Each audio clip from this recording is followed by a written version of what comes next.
Drop it.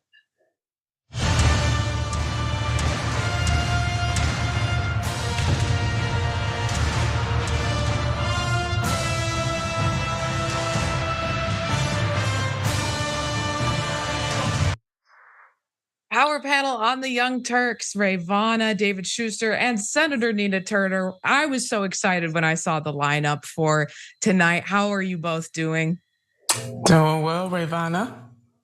It is Friday, and there's no better way to end the week than with you, Ray, and you, Senator Turner. Pleasure to be on with both of you. It is going to be an awesome show. We've got a lot of great news to get through today. We're going to talk about a weird moment of clarity from Piers Morgan. We're also going to talk about some unfortunate gun crime statistics in this country, as well as increase in poverty and how it represents itself in hunger in Americans. But first, a gremlin herself, Marjorie Taylor Greene. Take a look. A resolution censuring Representative Rashida Tlaib for anti-Semitic activity, sympathizing with terrorist organizations, and leading an insurrection at the United States Capitol complex.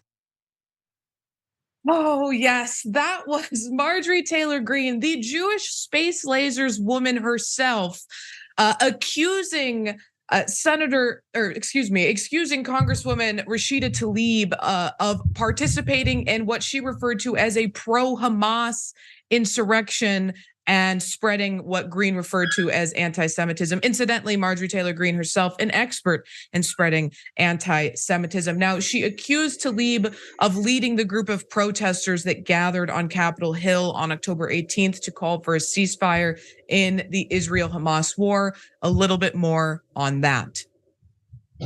Whereas Rashida Tlaib led an insurrection at the United States Capitol complex on October 18, 2023, which put members of Congress, their staffs, and Capitol visitors in danger by shutting down elevators, stairwells, and points of egress while obstructing official business in both the House of Representatives and the Senate, including a Senate Foreign Affairs Committee hearing. Whereas the insurrection led by Rashida Tlaib was organized by Jewish Voice for Peace, which the Anti-Defamation League calls a radical anti-Israel activist group that advocates for a complete economic, cultural, and academic boycott of the state of Israel. I just have to reiterate it right now. She's calling a group named Jewish Voices for Peace anti-Semitic and attempting to call Rashida Tlaib anti-Semitic for participating briefly in a demonstration that they had. Now, she's not calling it a demonstration, right? She's calling it an insurrection. So let's take a look at that insurrection.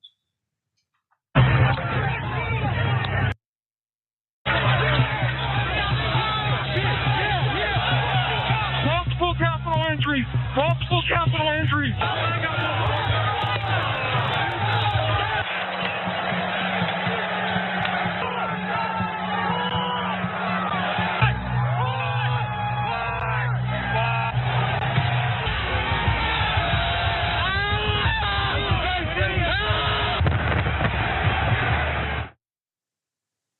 Oh, that's my bad. That wasn't the event she was talking about.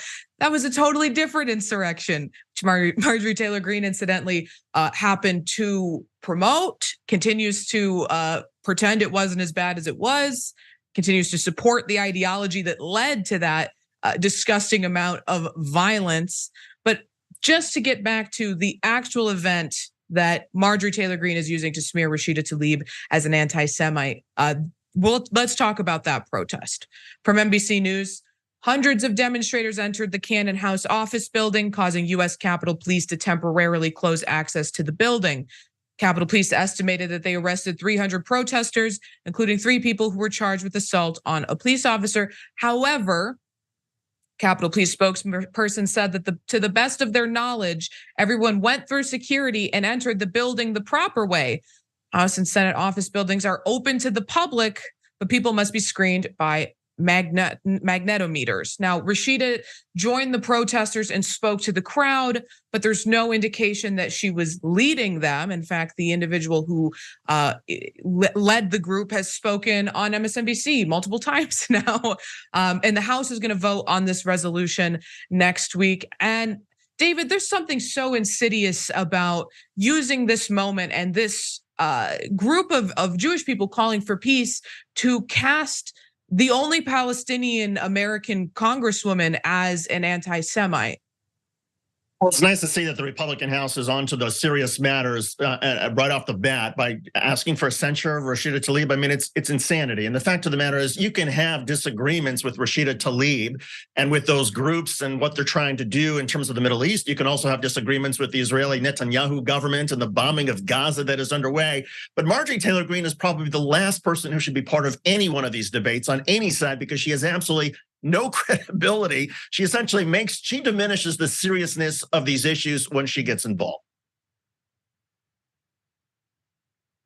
Agreed. Yeah. I mean, agreed. David definitely summed it up. It's madness.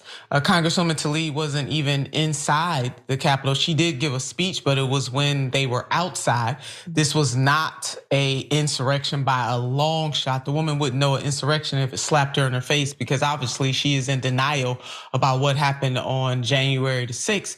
And what happened to freedom of speech and the people's ability to petition their government?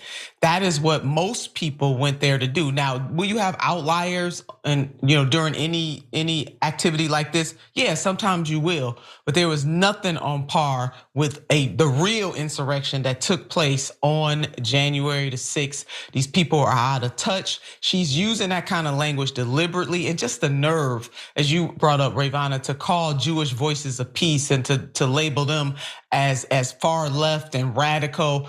It just doesn't make sense at all. And I talked, Madeir Benjamin, who's been on TYT, several times. She leads Cold Pink. She is Jewish. She was there at that event, and so were so many other Jewish leaders that believe that there should be a ceasefire and that there should be peace.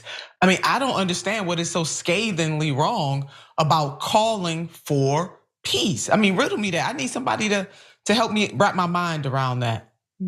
And Marjorie Taylor Greene, the purveyor of so many pieces of anti-Semitism, so many anti-Semitic statements, to take up the mantle and get to decide what is and what is not anti-Semitic is particularly gross. And it does remind me, calling this an insurrection, they referred to her and her ilk in the Republican Party in Congress, referred to Jamal Bowman accidentally setting off a fire alarm as an insurrection, even if he set it off on purpose. To call that an insurrection when we have the footage that we just showed of an actual violent insurrection where people lost their lives. They broke through windows and scaled walls to break into the Capitol, chanting, "Hang Mike Pence."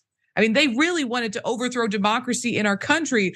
But some peaceful protesters doing a sit-in not in the Capitol, in the Cannon House building, is the worst type of insurrection in their minds. But ours.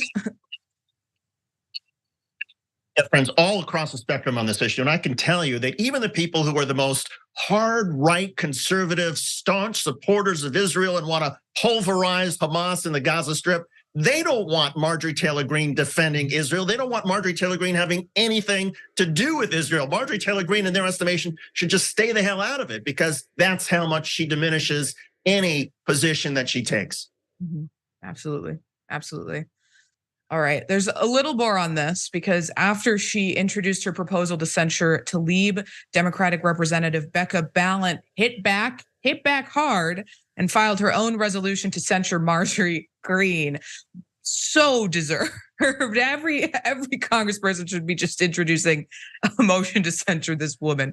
But she accused Greene of fanning the flames of racism, LGBTQ hate speech, and xenophobia, and said she assaulted the foundation of our democracy. She also came with the receipts of why, of all people, as we've been saying, Greene should probably be the last person to accuse someone else of anti-Semitism. Here she is. Whereas Marjorie Taylor Greene has repeatedly called for violence against elected officials and their families.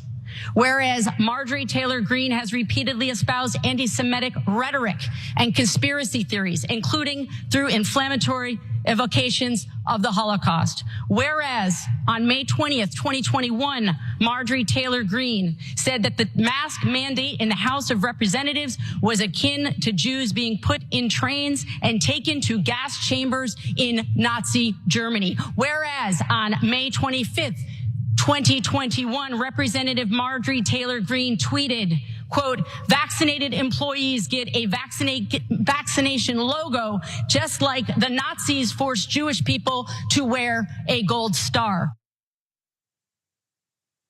Just like, it was just the same thing when a genocide was committed against Jewish people, that Marjorie Taylor Greene, who refused to get vaccinated for no good reason whatsoever, voluntarily choosing not to get vaccinated. Incidentally, during the Holocaust, Jewish people didn't have a choice as to whether or not they were Jewish. Marjorie Taylor Greene, who chose to spread COVID and kill everybody's grandparents, made that decision. It is exactly the same. In fact, what happened to her, in her own mind, worse than the Holocaust. And just to continue on with her absolute insanity, in response to that clarity being given that by that member of Congress about Marjorie Taylor Greene, she tweeted this out. Slow down and breathe a little, Becca. Geez, and they call me a conspiracy theorist. What did she say? What did she say that was incorrect? These are things you've said publicly. You've said them on social media. You've said them in front of actual media, in front of cameras. It's aired on right-wing news and been criticized on left-wing news. These are things you said and did in public. In fact, after you made the comment about the vaccine, your own party forced you to go to the Holocaust Museum and issue an apology. What is the conspiracy? You did all of those things in public. I cannot stand this woman, so I'm just gonna be quiet for a minute and let you guys take the reins. I mean, she's an embarrassment. She definitely needs to start over, starting with kindergarten. I mean, we're not even gonna let her pass go on Monopoly and collect $200. The woman must start back at kindergarten. She doesn't even have a base knowledge. She is an embarrassment, and she does stoke the flames. She's a grifter, and this is her grift. She's a know-nothing, she does nothing. And you know what? I really feel sorry for us right now, us being the American people, because people like her enjoy the theater, they throw bombs and don't even worry about the fallout. And Lord, y'all forgive me for saying throwing bombs in a moment like this, but she incites, and then she doesn't care about the fallout because there's no consequence for her. I'm embarrassed for her constituents, and I hope in 2026 when she's run, or 2024, excuse me, please somebody, please replace this woman. Well, and Senator Turner, to pick up on your brilliant point, as you always make them, I mean, she is one of these people who, she talks a big game, right? She talks tough, and she's for Donald Trump, and she likes the January 6th insurrectionists, and she wants to overthrow the government. But God forbid, she is confronted by 300, almost 98% of them peaceful protesters, and she flips out. She can't handle it. She's terrified. And that's how a lot of bullies really are, that they're actual snowflakes. And Marjorie Taylor Greene is the epitome of all of that. Oh yeah, indeed. Especially considering this is the woman who harassed Muslim members of Congress for swearing in on the Quran. She followed them around, yelled at them, went to their offices, opened up the mail slot and screamed at them through it. This woman is the queen of bigotry. The idea that she is an authority on anti-Semitism is absurd. The only thing she's an authority on is doing anti-Semitism. I suppose though, my question to both of you is, when we talk about all of her lies, when we debunk them, which I think is an important thing to do, do you think that reaches the voters? And how do we electorally try to neutralize people like Marjorie Taylor Greene, who represents, some of the reddest districts in the country? I mean, I always joke that her, Matt Gaetz, other Jim Jordan, they're representing like our plus 6,000 districts. It's a Democratic challenger in those areas is really not going to go anywhere. So how do we make sure that people like her don't get such a say in the laws of our land? My sense is that you make them the face of the Republican Party, because even if they are in solidly Republican districts, there are a lot of swing districts out there. There's a lot of swing states that where independent and moderate voters, they don't look up very often maybe at politics, but when they do, they see this kind of trash and it frightens them and it angers them. And I think what that does is push them further away from the Republican Party and towards Democrats. So it may not make a difference for Marjorie Taylor Greene and Lauren Boebert. Lauren Boebert's actually in some trouble, but I do think it makes a great difference. It actually benefits Democrats all across the country.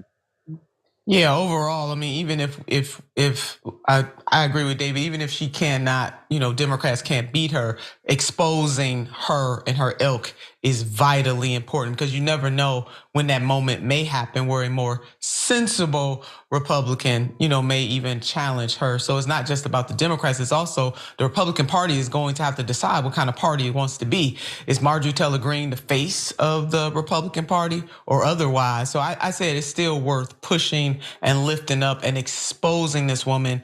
Quite frankly, welcome to the world of gerrymandering, though. It makes it so much harder. Yeah, absolutely. And the other thing I'll say, just to that same point, I've been sort of beating this point during the past few weeks about how the Republicans have created a circus. Now they've selected a speaker, but they created a circus. And I've really felt it's been to the detriment of the Republicans in swing districts who are facing tough re-election campaigns coming up.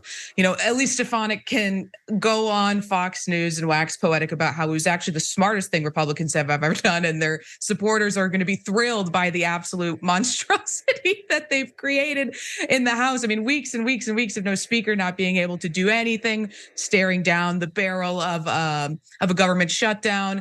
But ultimately, I think it's important for people on the left and for the Democratic Party to highlight these things, because there are districts that they can win back, especially the more vulnerable ones that we're seeing in New York. There's redistricting that's going to happen before the next election, where Republicans are going to lose some districts that they were able to gerrymander in their favor along racial lines. So if we just continue to harp on those points, and if the Democrats capitalize on this, whether or not they will, I don't have a lot of faith in them, but to take this moment and capitalize on the arrogance of the Republicans, on the circus of the Republicans, maybe it could actually stand to help them, the Democrats, that is, in 2024. Okay, with that, we should go to our first break, but stick around because we're going to be back with a moment of clarity for Piers Morgan. We'll see you on the other side.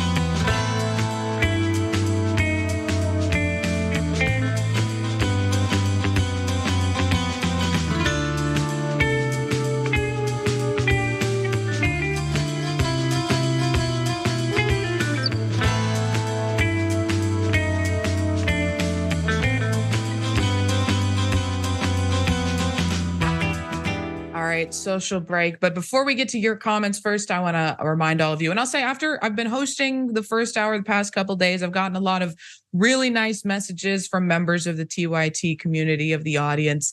And I want to thank you all for those and remind everybody to become a member, because it is your memberships that allow us to get to do this amazing job, that allows me to have what I think is the best job in the world, bringing you all the news from, a left-wing perspective. So thank you to all of our members.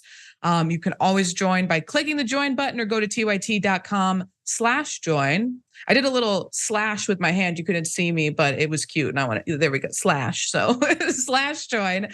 And I'm not going to do the joke this time, those of you who've been tuning in this week, but Cenk's book is here. Justice is coming. And this Sunday, you can tune into C-SPAN Book TV. They're going to air Cenk's book launch at the Powerhouse Arena. There are a few times to watch it. First, 8 a.m. and 11 a.m. Eastern time. And then you can see it again at 8 p.m. 11 p.m. Eastern. So if you missed the in-person event, be sure to tune in to C-SPAN 2's Book TV this Sunday to watch it. Also, don't forget to check out Dr. Richie on Sirius XM channel 126 for the Dr. Rashad Richie review. He's a man who does everything, the busiest man in the world, I swear to God. Also, I always joke, he's extremely famous. The only time I've ever been recognized in public was by a fan of Dr. Richie. They said, I saw you on Dr. Richie's show. He's amazing. He does a million things. So you can also check this out, the Dr. Rashad Richie review on Sundays at 1 p.m. Eastern, 10 a.m. Pacific. All right, now I get to read your comments. Let me start with the members section. Art Guy says, Ravana bringing the power today. Love this panel. Let's do it. I also love this panel. Super excited. Really enjoyed that first story. We've got so much more to come. Worst case scenario, Dragon says, oh no, Marjorie Taylor Greene's. This is so stupid. Anti-Semite will become meaningless due to these a-holes calling peace activists that. It's a real and dangerous thing. Stop using that term in vain. I think you make an excellent point there. Anti-Semitism is so prevalent, especially in the United States, where we have a white nationalism, terrorism problem. And when people like Marjorie Taylor Greene just use it to smear anybody that they dislike, any Muslim person, Rashida Tlaib, Palestinian American woman, it loses its meaning. Maybe that's the point they're trying to do. Maybe that's the thing that they're trying to do with it. I mean, Marjorie Taylor Greene has shown that she's an anti-Semitism enjoyer. Maybe she's trying to make the term lose power. So it's up to all of us to make sure it doesn't, especially during a time where there's a rise in anti-Semitism in this country. Dragon with the girl tattoo says Greene wants retribution because Dems are trying to censure her for a long, long list of racist and homophobic comments and for showing Hunter Biden's junk in the House, a real thing that she definitely did do and definitely was disgusting. Throat Goat says Ray represents for Chicago.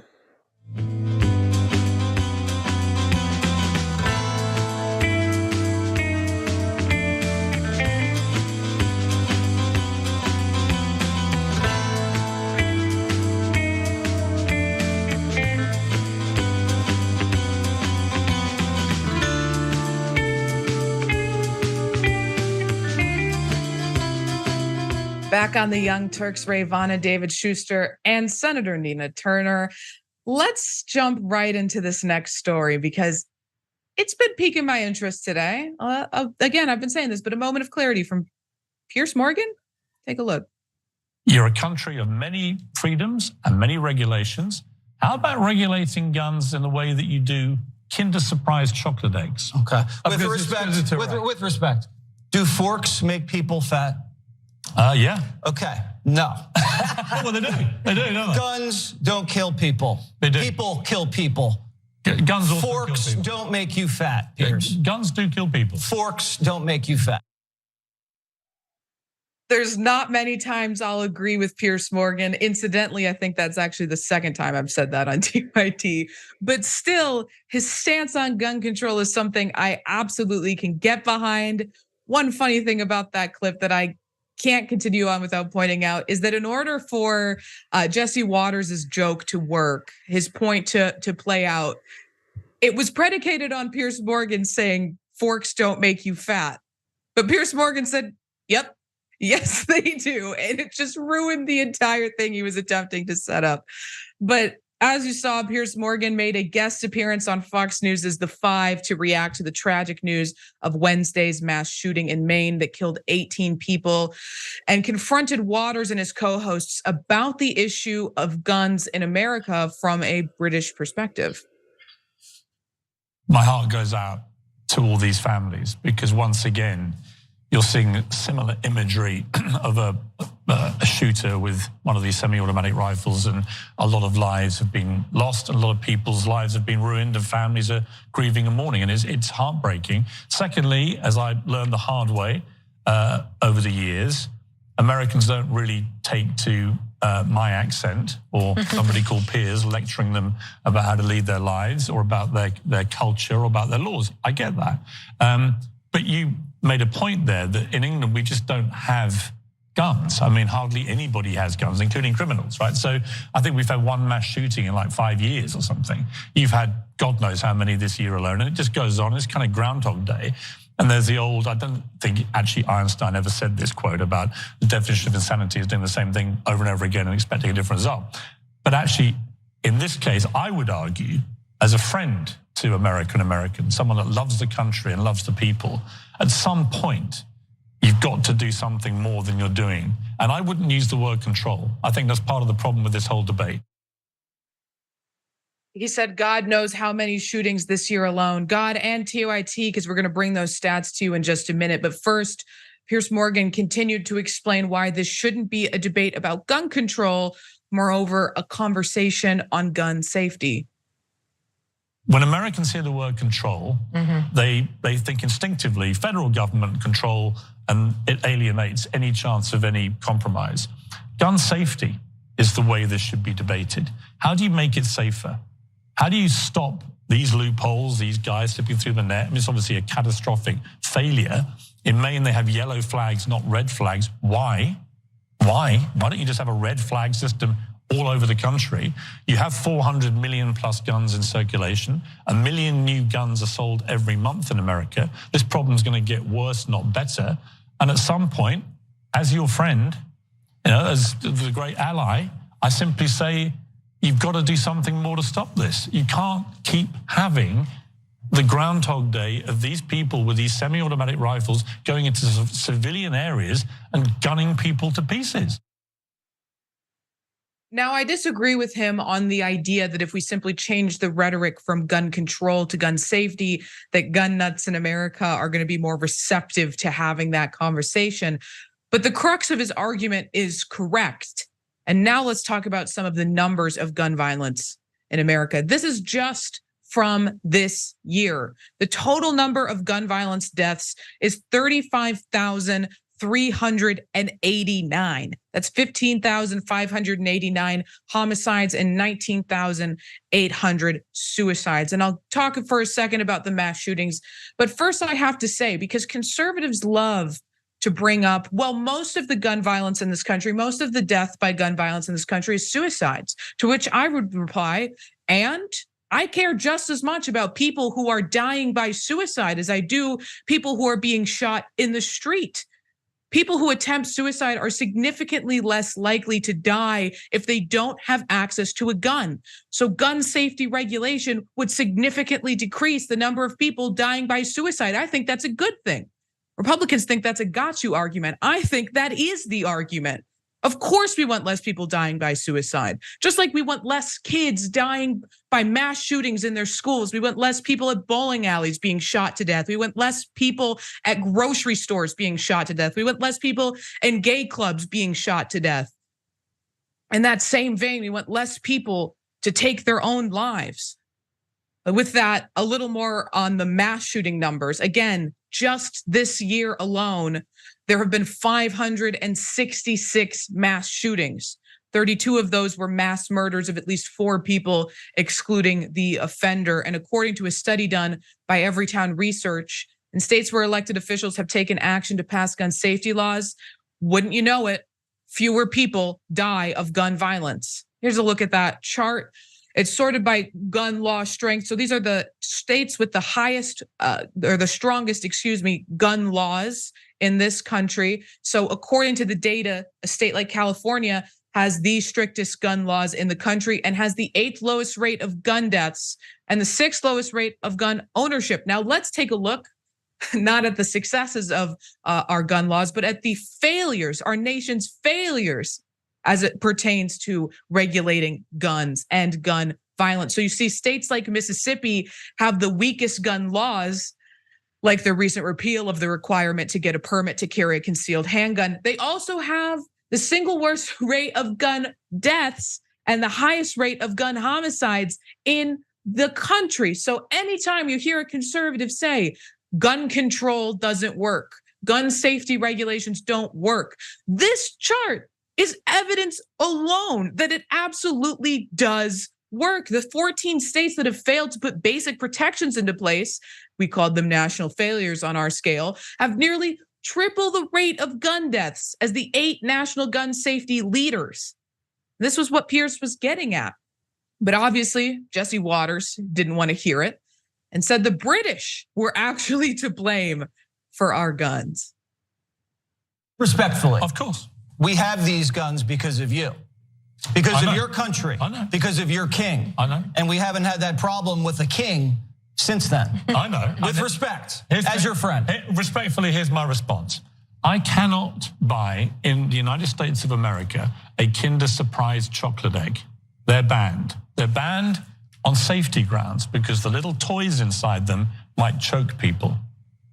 A British Prime Minister, I won't say which one, but one in the last few years, told me he was stopped at LAX because he had some for his nieces and they confiscated them because they were a health hazard.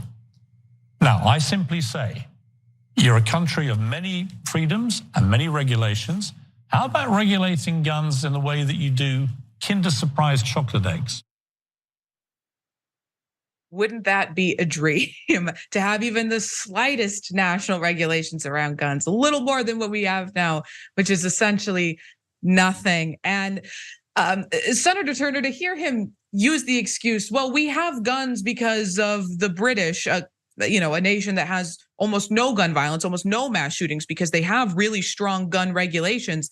It's just like they're throwing anything at the wall at this point to see what sticks. It's just despicable. I mean, he needs to go back to kindergarten with Marjorie Taylor Greene. He's deflecting. He has nothing else to say. And Piers Morgan made a very cogent, very important argument.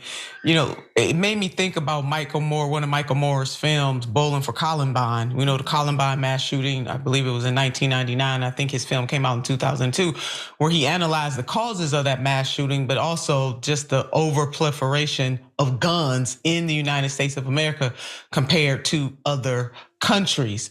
I do agree, Ray, your point about what we name it, what we call it. The bottom line is, do we care about preserving life in the United States of America? Why do we have some people who make it seem that the Second Amendment to the Constitution is an absolute? In other words, somehow it's more important than other amendments to the Constitution, and that is not the case. And this country has to have a reckoning, obviously, so far with all the mass shootings, including mass shootings where children are involved, because I'm gonna put an extra on that. I think all life is precious, but we're particularly galled when children are involved.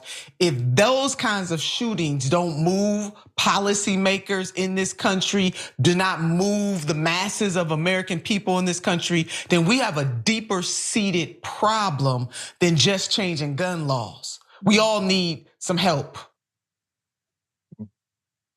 Unfortunately, I'm not, I agree 100%. I'm just not very optimistic. I live 20 minutes from Newtown, Connecticut, Sandy Hook Elementary School. It was a little more than almost 11 years when 21 children were massacred, and we couldn't get our politicians to take action then. And now we have even more guns. I think the statistic is something like there are 20 million assault rifles in the United States now, assault weapons, 20 million, one out of every 15 or 16 Americans. I mean, that's crazy. So yeah, I would love to go back to the time, I think it was during the Clinton administration, where for 10 years we banned assault weapons, the purchase, and we saw that mass shootings went down. I would love to be able to go back to those days, but I feel like we're sort of past that point because there's so many weapons. So to me, the solution, if there is a solution, and maybe part of the solution is having Jesse Waters speak on behalf of gun owners even more, because that underscores just how stupid their position is. But maybe if there's some creativity, like, I don't know, having insurance companies get involved, or taxing guns some way so that it becomes prohibitively expensive for people to have guns. And if they do have guns, let the insurance market determine whether somebody is, just as you're depending on your rates for car insurance. If you're a good driver, your rates are down. If you're a bad driver, your rates go up. It should be the same with guns. And we should try to think some creative way of trying to regulate guns in that fashion, because clearly what we've been doing so far politically just has not been working. Mm-hmm. Mm-hmm. No, not. And I want to add one more point. They always talk about freedom, but what about responsibility? I mean, the same way when you drive a car, you are expected to have a certain amount of responsibility, but not so much with guns. So it just doesn't make sense. And red flag laws, Piers mentioned that too. We definitely, why not have those in every state? How does that impede any gun owner's right to have red flag laws and other laws that will help make everybody a lot safer? So, but my major point here is that besides the gun laws, we got to look into the hearts and souls of America. What is, what are we made up of? What are we willing to accept? And so far, it is very clear that we are willing to accept mass murders in the United States of America and don't even flinch. We flinch in the moment, but after that it goes away. And the politicians bear no consequences or repercussions for not moving on policies that would help, not totally eradicate everything, but to help make us all safer. Well, the other thing that I think would make us safer, and I know we've all been in agreement about this before, is, and maybe this is taking the issue too far afield, but I mean, campaign finance reform, the gun lobby, the NRA, they own members of Congress, mostly Republicans, but also some key Democrats. And as long as we are giving more power to the gun lobby than to the 70% of Americans that actually do want to regulate, have common sense gun reform, then we're not going to get this solved. And if we can't solve campaign finance reform, there's a whole set of issues that we're not going to solve. And so something has to change. Amen. Stole the words right out of my mouth. I was going to say, like so many of the issues we talk about here on TYT, what does it boil down to? Money in politics. Money. Money in politics. All right, we've got to move on to our next story, but I do quickly want to just for my own humor say, because we were talking about Piers Morgan. Cenk went toe-to-toe with Piers Morgan earlier in the week, and there was a clip that went viral on TikTok, and I need everybody to read the caption of this clip. It says, Piers Morgan asks Turkey leader, how do you get rid of Hamas? So I knew Cenk was running for president. I didn't realize he was running for president of Turkey. Congratulations, apparently. He's already won. Okay. Maybe that was to lighten the mood before we get into this next story, which is severely, severely depressing.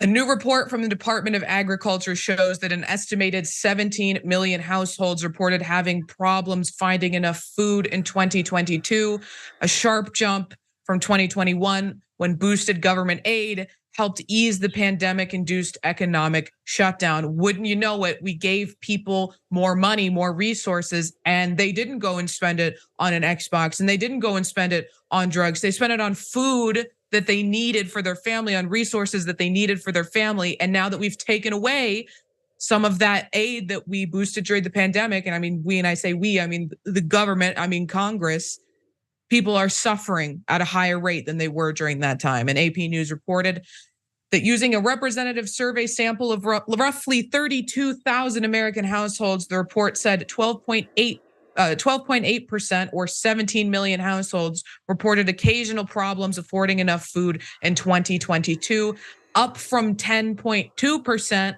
or 13.5 million households in 2021 and 10.5% or 13.8 million households in 2020. And if we look deeper into those households, we'll additionally find that more than 44.2 million Americans lived in households that struggled with hunger in 2022, an increase of 10.3 million over the previous year. And I have some more here, but I have to say, any number would be unacceptable when we live in the richest country in the world. 44.2 million Americans. One would be unacceptable. 1 million. We're at 44.2 million Americans struggling with hunger. I had to contain my rage for a moment so I can give you more of the rage-inducing facts from this study. The number of households reporting more serious forms of economic hardship also increased. Wednesday's report by the USDA's Economic Research Service also tracks families with very low food security, a condition it defines as families having to ration food consumption and where, quote, normal eating patterns were disrupted at times during the year because of limited resources. I need to remind you that some of the people experiencing that are children. So even when conservatives bring the argument that, well, you would have food to eat if you were more successful in your work life, if you made more money, because to them, poverty is a moral failing. But that argument falls short when we're talking about children going hungry. We'll talk more about their heinous views on school lunches and school lunch debt as well in a minute. But these households experiencing this level of hardship in 2022 rose to 5.1% or 6.8 million households. A reminder, that's very low food security. And it's up from 3.8% in 2021 and 3.9% in 2022, a sizable increase. Now, the rising cost of living coupled with inflation and the gradual expiration of pandemic-era federal assistance was reported to be the root cause of this problem facing families in America. A little more from AP. Increased benefits and more relaxed enrollment rules for SNAP, Foundational Government Assistance Program, commonly known as food stamps, didn't end until early this year, but a host of other federal and state level pandemic aid initiatives wound down last year, despite them being extremely popular. And just a few of those programs were the child tax credit expansion that provided historic support to families with children over the pandemic, lifted millions of children out of poverty. Let that expire. The universal free school lunches for all students, they let that expire in the summer of 2022. Now, inflation was also at the highest it's been in a while. This year, there's been some improvement, but it's still above average, and a little more on that. In September, the consumer price index increased 3.7% from 12 months earlier, same rate as in August. The latest reading is a significant improvement on the COVID pandemic era peak of 9.1% in June 2022, the highest rate since November of 1981. Now, economists say that it's going to take a while for inflation to return to normal and stable levels. The Fed is aiming for a 2% annual inflation rate over the long term, and they don't expect that to happen until at least 2026. Now, White House spokesman Jeremy Edwards said this in a statement: 17 million households experiencing food insecurity in the richest nation in the world is unacceptable, and exactly why President Biden has continued to call on Congress to fund programs like WIC, as well as SNAP, the National School Lunch Program, and restore the enhanced child tax credit that helped cut child poverty in half and helped millions of families afford the basics. Well, if he cared so much about it, I would have liked to have heard more from him while they were allowing it to expire. But I'm happy to hear that someone in the administration is speaking up for him and calling attention to this abject failure that we can't just blame on the Republicans. The Democrats failed to do these things. They failed to reauthorize these extremely popular and successful programs. But now, of course, Congress is not acting on these. We have a Republican-controlled House of Representatives. And just take a look at how the GOP treats school lunch programs. Hunger is a relative term, Mr. President. You know, I had a cereal bar for breakfast. I guess I'm hungry now. Yes, I can understand kids going hungry, but is that really the problem of the school district? Is that the problem of the state of North Dakota? I'm still a no vote on this because this is again a personal responsibility issue and not a starvation issue. And David, we're listening to elected officials say, well, it's not my responsibility to make sure that children don't go hungry. It's a moral failing on their parents' fault, and they should suffer. It is despicable. Well, and these are also, I think, self-proclaimed Christians who are saying this. And last time I checked, Christianity said, no, you should feed the poor and help the hungry. The fact of the matter is, I think the enhanced child tax credit, a lot of senators, a lot of members of the House knew this was going to expire at the end of September. And there was an effort by Elizabeth Warren, by Bernie Sanders, by the progressives. Hey, we got to reintroduce this. They could not even bring it to the floor for a vote in the Senate. They couldn't bring it to the floor in the House. And this is simple stuff. And again, we know what works. We have seen that the enhanced child tax credit, as you pointed out, cut poverty in half. We know that the universal pre-K and the universal food issues for kids helps them and also makes it easier for them to learn in school. This is not brain surgery, and these programs are not that expensive. So it just seems like it's cruelty. It's just, for whatever reason, Republicans are like, oh no, personal responsibility. You got to be like a Christian. Oh, you're not very Christian. No, they're not. What would Jesus do? He wouldn't do what they're doing. The cost benefit analysis, even if you want to look at it through that lens versus the moral lens, it is quite a benefit that has a ripple effect for that child, for that community, and for our nation if children are not going to bed hungry. And I know we always pull out children because we're hoping that people of good consciousness will have an extra burden on their heart of caring. But this is the same as the mass shooting of children.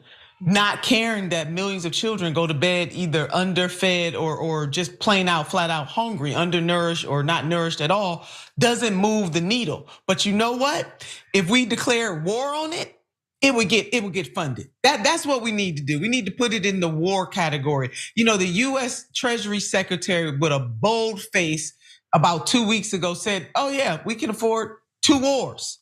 So we can afford 2 wars in the United States of America, but we can't afford the enhanced child tax credit. We can't afford universal breakfast and lunch programs. We can't afford to cancel student debt. We can't afford, universal health care, on and on. We can fill in the blank. It makes absolutely no sense. And it is cruel in every single way. When the Democrats had control, and yes, the Republicans, the party of family values. They don't value anybody's family, because if they did, they should be the biggest champions of these programs. But I digress. When the Democrats had control of both chambers, they couldn't even pass an increase in the federal minimum wage. They trotted out the parliamentarian and blamed her, even though they could fire the parliamentarian. They had no fiduciary obligation, no legal obligation to listen to the parliamentarian. So this is all games as far as I'm concerned. And the statement by that press person, all games. So the president urges Congress to do something about it. Ray, you made a very good point. Then where the hell was he when Congress wasn't passing these things? Where was the outrage there? There was none. So these are the kinds of things that you say when it's close to election time. And the American people, I don't think, are gonna buy it. They sick and tired of the games. And what this is going to do is gonna depress turnout. About 40% of the American people who were surveyed about can they make their housing payments, for example, almost 40% of them said that they miss meals just to try to make ends meet to pay for their housing costs. But again, we got money for war. I need somebody to make it make sense for me. I need people to be outraged about the suffering of people in this country. And guess what? If you have children who cannot eat, that means that their parents cannot eat. So these things go together. You can't separate children from their caregivers. Everybody needs to be able to eat. Absolutely. And all I could picture while you were making those excellent points was Kyrsten Sinema going up to vote for the minimum wage, doing this. And that curtsy. And the little curtsy. Tells you everything you need to know about how these people feel about poverty and how they feel about their constituents. Just a big, okay. With that, we have to go to our next break, but stick around because we're gonna talk about what Mitt Romney is exposing as he's on his way out the door. And we're also gonna talk about the insane thing that Matt Gaetz has done, and one of a million insane things he's done, but this one might take the cake, so stick around. Hot dog is my favorite meat.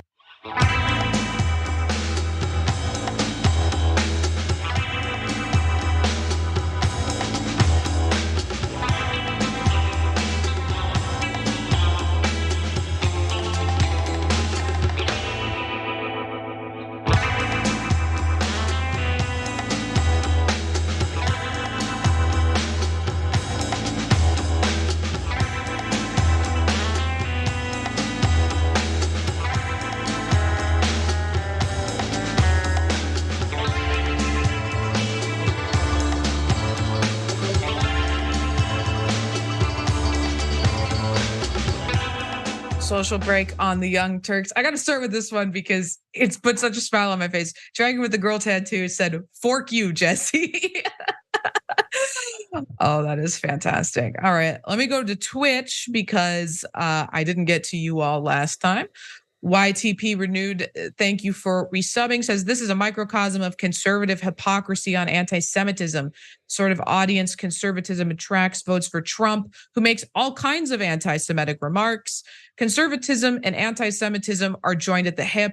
If there's anyone who's on solid ground to call Israel's critics anti-Semitic, and that's a big if, it isn't conservatives. And you make an excellent point there. I'm remembering a time where Donald Trump stood up in front of a group of conservative Jewish voters and said, "You all love money, right?" And of course, it's just one on a long, long list of heinous and bigoted things he's said and done. But I just remember my jaw dropping. And then he clarified. He was like, Jewish people love money. Like, it couldn't be more anti-Semitic. And so you make an excellent point. The people who support Donald Trump really not in a good position to call other people anti-Semitic. And thank you for participating. Same chatter in the hype chat. Don't need to compare by state, by country will do. That's true. We were talking about gun violence by state, but if you look at the countries that have the strictest gun regulations, wouldn't you know it? they have significantly less or zero mass shootings. You look at the countries that after they had horrific mass shootings, banned guns entirely, haven't experienced mass shootings again. I mean, it's not rocket science. If you make guns less available, harder to get your hands on, they also are harder for criminals to get their hands on. And right now we have an NRA that's actively promoting letting felons or people who do domestic violence against women have guns. They're literally fighting at the Supreme Court for the rights of domestic abusers to have guns. That's their priorities right now. Just keep that in mind when we talk about gun violence. Moondragon, thank you for gifting 5 memberships to the Young Turks and allowing 5 people access to our exclusive content. Juan, thank you for being a member for 37 months. Wasn't the right wing not long ago saying Jews will not replace us? Now they're defending Jews. Also, Boebert looked at the new speaker like she wanted to take him to a children's musical. Excellent point at the beginning there. That was Donald Trump saying they're very fine people on both sides. And now, someone sitting in for peace is anti-Semitic. I will say they're bringing that musical to Chicago. I saw a billboard for it the other day and I was wondering, with or without Lauren Boebert, right?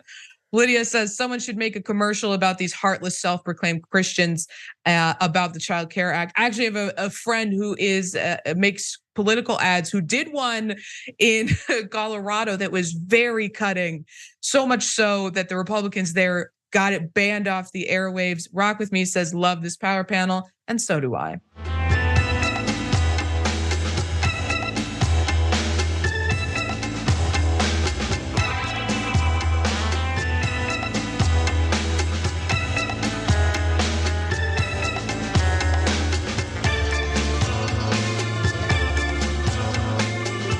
Back on the Young Turks with Ray Vana, David Schuster, and Senator Nina Turner. And I'm going to do the thing that Cenk does. We're also here with Mariana Listiguana. Thank you so much for becoming a member. And with that, let's get into this next scary story, I suppose. I think we've all seen the writing on the wall, but it's frightening to hear it from someone on the inside. Utah Senator Mitt Romney is not going to be running for re-election, so naturally he is releasing a tell-all book, a biography, and some of the information he's releasing in that book is unsurprising yet extremely concerning. Now, one of the biggest revelations coming out is that most Republicans voted not to impeach Donald Trump because they were afraid of political violence from his supporters. The biographer McKay Coppins spoke with Vanity Fair and stated, one of the biggest revelations to me in my conversations with Romney was just how important the threat of political violence was to the psychology of elected Republicans today. And again, that's something that we've all seen play out. But to hear it from someone with, insider information who actually would know the thoughts and the feelings of these politicians, it is frightening. Now, Coppins also revealed in that interview that while writing the biography, Romney told him story after story about Republican members of Congress, Republican senators who at various points wanted to vote for impeachment, vote to convict Trump, or vote to impeach Trump and decided not to. Not because they thought he was innocent, but because they were afraid for their family's safety. They were afraid of what Trump supporters might do to them or to their families. Now, the details Coppins has revealed paint a horrifying picture of the stranglehold that the Trump supporter cult has on the Republican Party and Republican politicians themselves. And it really shouldn't be a surprise after we heard Trump supporters chanting, "Hang Mike Pence" on January 6th, that Republicans are afraid that they will be the victims of similar calls for violence or violence itself if they oppose Trump. Now, political violence is also, and I hate to have to point this out, but I do, gaining popularity, particularly among Republicans. Let's go to this report from Time that was put out yesterday. A full 1/3 or 33% of Republicans say that violence may be the answer. That is ahead of the 22% of independents and 13% of Democrats who agree. But across the board, those numbers are trending in a dangerous direction. When first asked in 2021, 28% of Republicans saw the virtues of political violence, 13% of independents concurred, and 7% of Democrats shared that perspective. And You won't be shocked to learn that among supporters of Donald Trump, members of the MAGA cult, that number is higher. Among those who have a favorable view of ex-President Donald Trump, who sparked the failed insurrection on January 6th to keep him in power, there is a threefold multiplier for the merits of violence, reaching 41% support among pro-Trump Americans. That's almost half. That's almost half of all Trump supporters that believe political violence is going to be necessary. Not just that it's fine, but that it might be necessary. And those people were well represented on January 6th. So, Senator Turner, my first thoughts on this are, one, Mitt Romney is an unmitigated coward. I'm sorry for waiting to reveal this information until his political career is over. I mean, he did take some stances opposing the Republican Party, opposing Donald Trump, but this is something that would have been helpful for the American people to have been clued into just before he was halfway out the door. Yeah, I mean, there's a lot of cowards in that Congress. He's not by himself, but you're right. I mean, he was safe. A lot of people who are absolutely safe, because sometimes for political reasons, I get people may want to be a little more tactical, a little more strategic. But when it comes to people like Senator Mitt Romney, he could afford to have a little more courage than what he showed. And the point you made about, I had that right at the top of mind about, yeah, they should fear. They had every right to be fearful because, yes, the vice president was threatened. They threatened to lynch the vice president. You had President Trump not coming to the rescue of his own vice president. We see how they comported themselves on January the 6th. So it makes a whole lot of sense, both physical violence and also political violence too. Because when you go against the mega, they make sure that there's consequences and repercussions to the people that they put in office. Unlike those on the progressive left, I think should hold people more accountable, certainly not in a violent way. But it's not surprising to me, and I can't wait to hear what David has to say about this. It's not surprising to me that Republican electeds are being held captive, basically, by the Donald Trump type Republicans, and they're fearing for their political lives and sometimes their physical lives as well. Yeah, and we saw just over the last week, right, in the speakership battle, there was Jim Jordan when he was up for speaker, and then his supporters gave office numbers of the people who were sort of wavering on Jim Jordan, and all of a sudden, a lot of families, a lot of members of Congress's spouses started getting death threats. These are Republicans giving death threats to other Republicans, and sometimes we think, oh, this is just directed at Democrats, but no, they're also incredibly bloodthirsty and vicious with each other. And I was just in New Hampshire a couple days ago, and you keep hearing over and over from the Trump crowd how much they can't stand rhinos, that in some ways they hate rhinos more than I think maybe some Democrats, because they feel like a Republican in name only is a betrayal if you're an establishment Republican. The numbers are sickening. I just hope that maybe there are more situations like we saw with Speaker Jordan where it boomerangs, where if somebody is engaged in violence, I think one of the reasons that Jordan didn't become House Speaker is because so many moderate Republicans were so infuriated at these threats that they were like, I'm not going to support you. Well, we need that to sort of now move across the board. And we need both Democrats and Republicans to be able to say, look, anybody who's engaging in violence has no business being in the public sphere, has no business having a voice on any of this. And apparently it's not just physical violence that Republicans need to be afraid of if they go against the MAGA cult. As we're going to see in this next story, they also have to be afraid to catch the ire of one Matt Gaetz. Florida congressman and the physical embodiment of sludge, Matt Gaetz lost his composure while responding to comments made by his fellow congressman and chairman of the Ways and Means Committee, Jason Smith. Now, before I show you Gaetz's response, of course, I have to show you what Representative Smith's criticism of Gaetz was in the first place. So this is what he said. Let me just tell you, if Matt Gaetz's lips are moving, it's only lies that's coming out of it. That gentleman, sorry, I love that he's insulting him, but still use the term gentleman, only loves to propel himself and propaganda. He sounds like a Democrat. It's exactly what Democrats say. They accuse Donald Trump of everything that they're doing. Matt Gaetz is accusing Kevin McCarthy for everything that he's doing. So he essentially just called Matt Gaetz a liar, and the worst thing that he could have called him, a Democrat. And Gaetz took it to a whole nother level on his podcast yesterday. Take a look. Jason Smith says, if my lips are moving, I'm lying. Well, you know what? If Jason Smith is breathing, he is living a lie. There might not be another member of Congress who lives a lie every day more than Jason Smith. And Jason Smith knows exactly what I'm talking about. And by the way, so does almost every member of the House Republican caucus.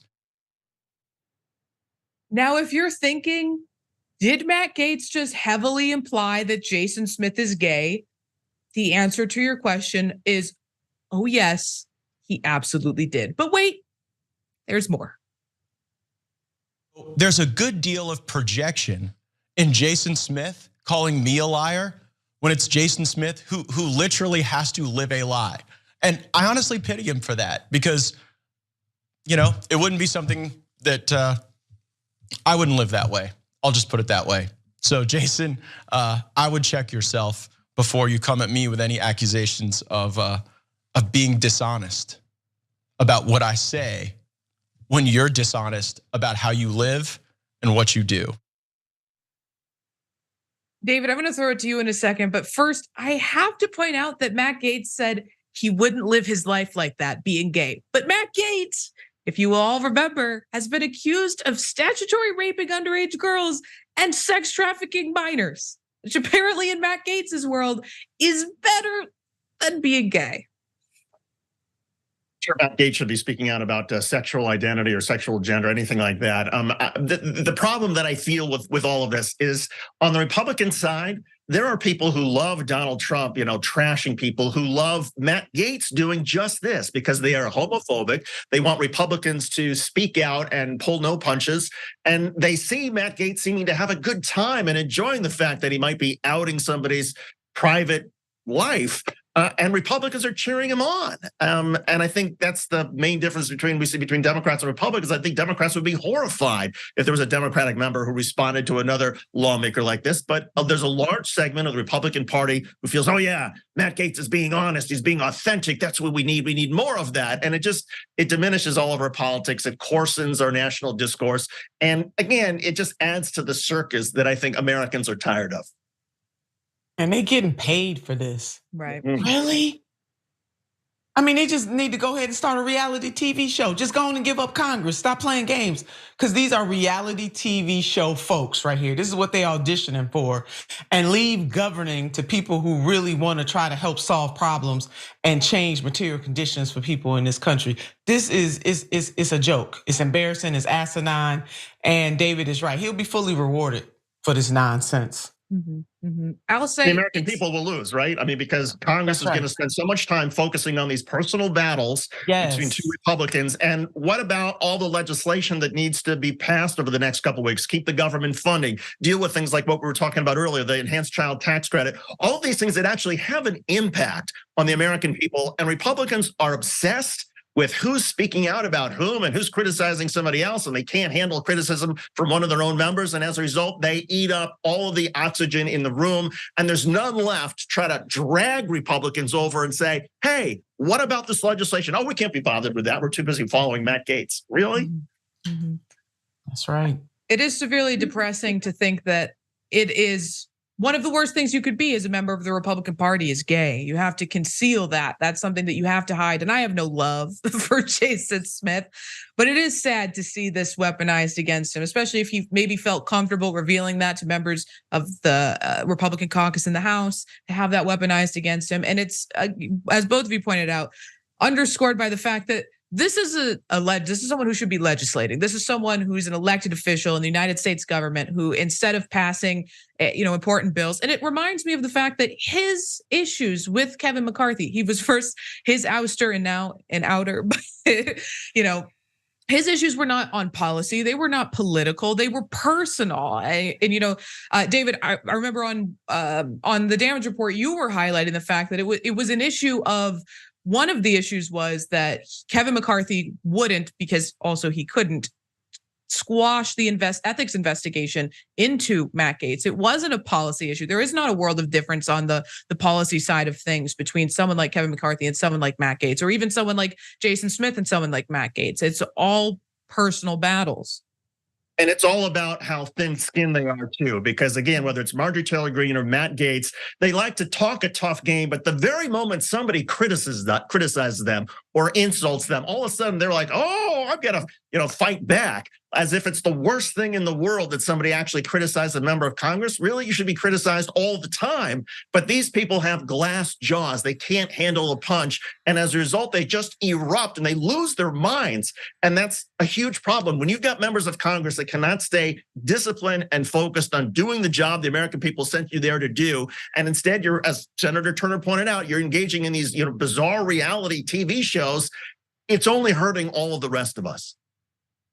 I mean, they did elect the game show host president, so reality TV shows seems to be par for the course for the Republicans. It's also very thin-skinned, so it just goes without saying. All right, that is unfortunately all the time we have for this first hour. Very powerful power panel, and there'll be a second very, very powerful power panel coming up after this. But Senator Nina Turner, David Schuster, thank you so much for joining me today.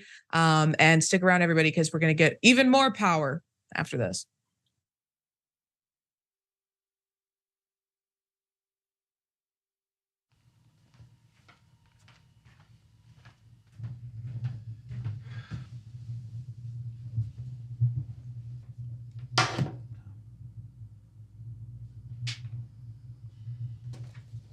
Welcome to the Damage Report. I'm John Idarola. This is gonna be a big one. Meanwhile, in the Arctic, you know where this is going. You watch the Damage Report, the Arctic's on fire. Obviously, why would we be talking about the Arctic except to tell you that it's melting once again? The Republicans aren't that interested in it. I wonder why. Lift out of poverty up to 3.7 million people, including an estimated 1.3 million children. Hashtag save the children? Not if it costs money. I mean, come on. At TYT, our mission is to boldly pursue truth, challenge the establishment, and drive positive change. At a time when corporate capture of our media, our government, and our politics is nearly absolute, everyday working people need a champion to fight for them and to push back against the powerful interests that threaten our democracy itself. At TYT, we're proudly progressive and call out corruption and duplicity wherever we see it, from Republicans, Democrats, or anyone else. And unlike mainstream news media outlets, we're not beholden to corporate advertisers, to defense contractors, to Wall Street, or to big pharma. We only have to answer to our audience, and for nearly 2 decades, we've accomplished that by delivering honest, timely, and insightful perspectives on the day's news without fear or favor or concern for whose toes we might step on or which powerful elites we might offend. And while we're super serious about the news, we also manage to do it in a way that is fun and lighthearted. We can do this together and serve our audience, and yes, have fun doing it.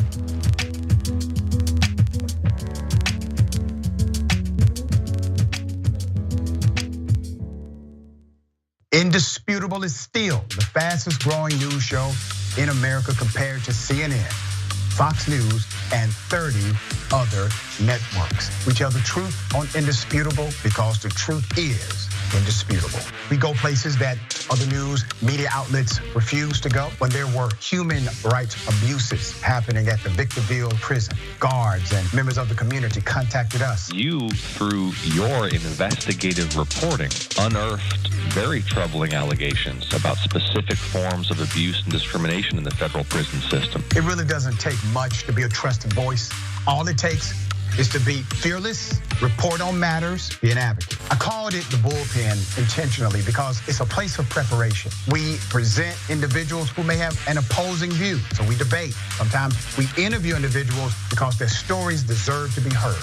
A survivor of significant police misconduct and his attorney. We covered this story earlier and to remind you of the horror of one man being shot at damn near 100 times by the police. We take time on this show to showcase the temper tantrums of Karens in the wild. We do this not because we want to see people's emotional outbursts in public, but because these incidents are emblematic of a bigger societal issue taking place across the nation, and it has to be checked. My friend, my big homie, attorney at law, Benjamin Crump. I just want to thank you, man. When educated, articulate brothers like yourself speak truth to power, it makes a great difference in changing the landscape in America. Listen, no matter what you do, don't allow the politics of ideology to evaporate the soul that still exists inside of you. They don't stop, I don't stop. Racism won't stop, I won't stop. Systemic bias won't stop, I won't stop. People still need health care, so I won't stop. People still need criminal justice systems reform, so I won't stop. You won't stop either.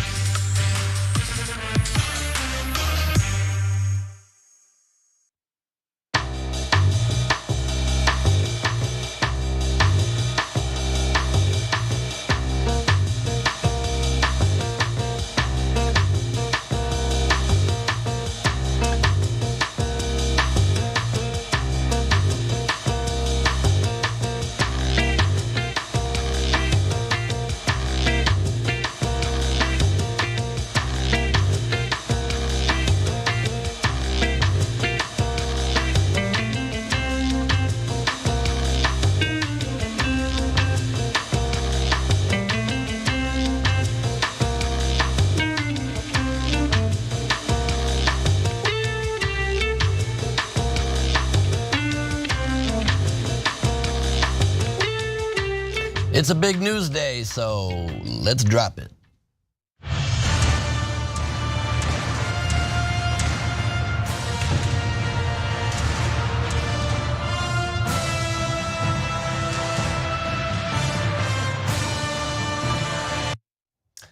Hello everyone, Ben Glebe here. It is a big news day. It's a Friday Power Panel. I'm very excited to be joined by Jordan Uhl, TYT contributor and host of the Insurgents podcast, and the mayor of Enfield, North Carolina, and Rebel HQ contributor Mondale Robinson. Gentlemen, nice to see you both.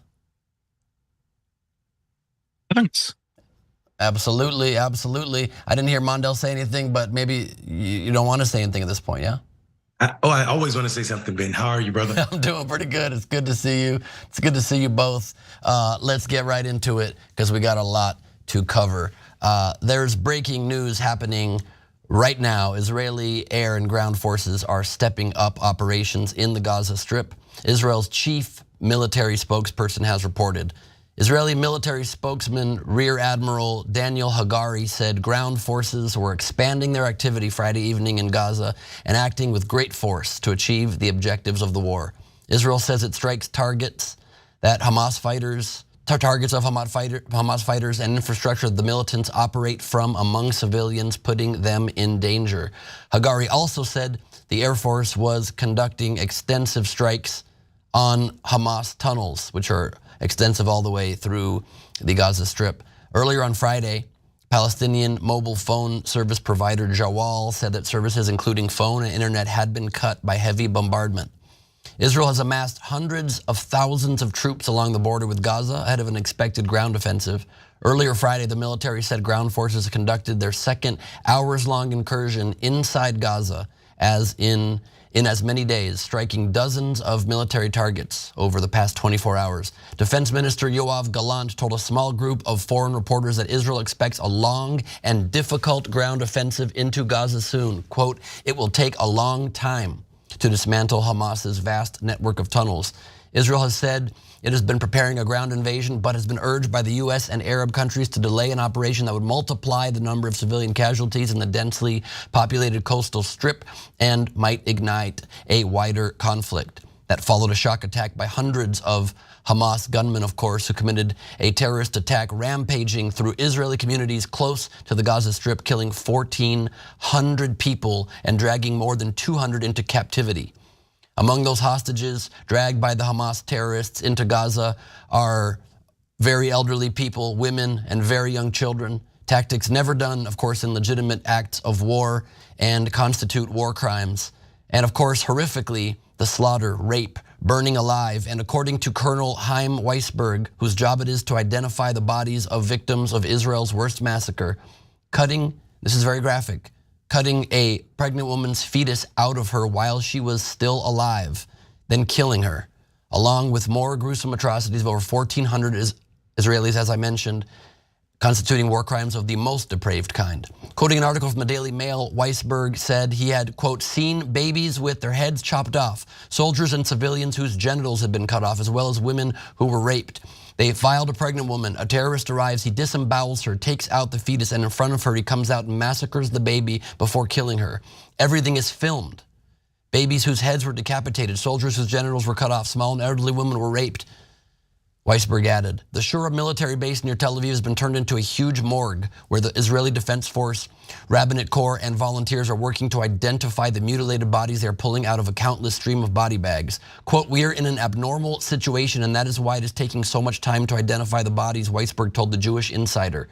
In most cases, we've had to identify people via deep tissue DNA or dental records because there is nothing left, and we are still getting bodies. Last night, we received an additional 73 body parts. Weisberg added, quote, these are things we have not seen since the Nazis. We are seeing trucks arriving with whole families inside. Grandparents, mothers, fathers, and children. He revealed that many of the bodies he sees are so badly charred, it's hard to identify them.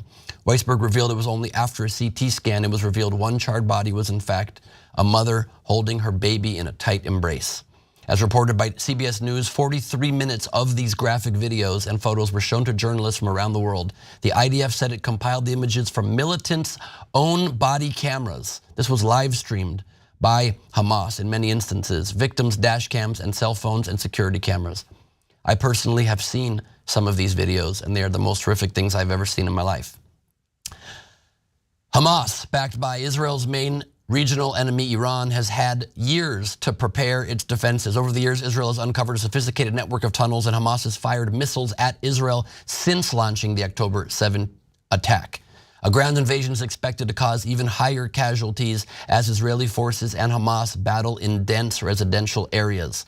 Over the past week, Israel has allowed more than 80 trucks with aid to enter from Egypt through the Rafah crossing, including 10 trucks of food, medicine, and other supplies Friday morning. The convoys meet only a tiny fraction, unfortunately, of Gaza's needs amid a worsening humanitarian collapse.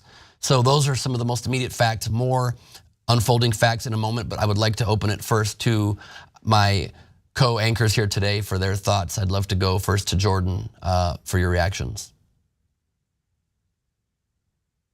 Well, I mean, that was a lot.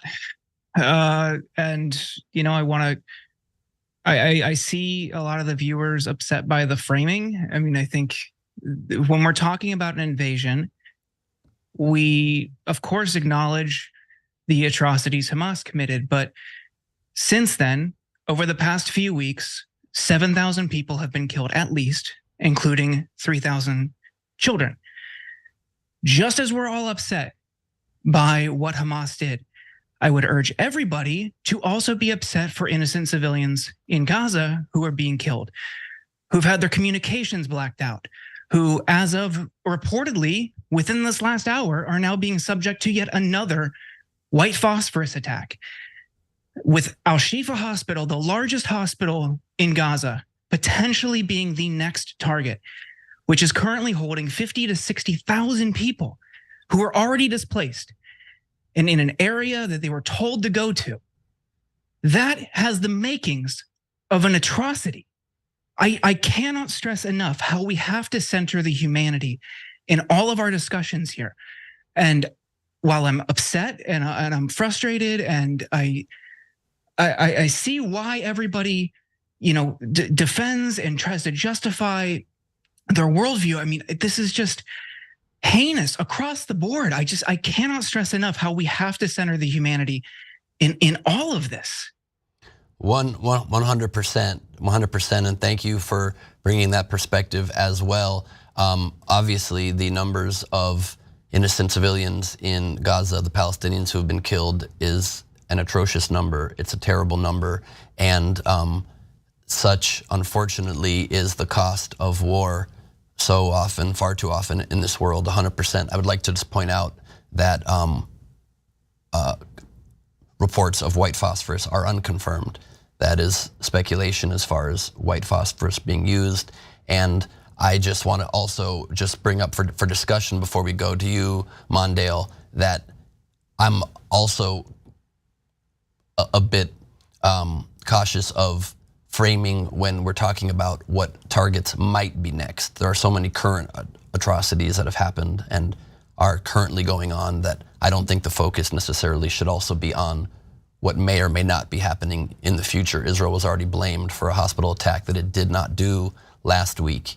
And so I think we need to be careful to not frame it on things that might happen when there's enough to go around. Mondale? Yeah, I would just say, Ben and Jordan, I say it's important that we do frame it about what we do know. We do know of the people murdered and killed in Gaza, 60% were not Hamas.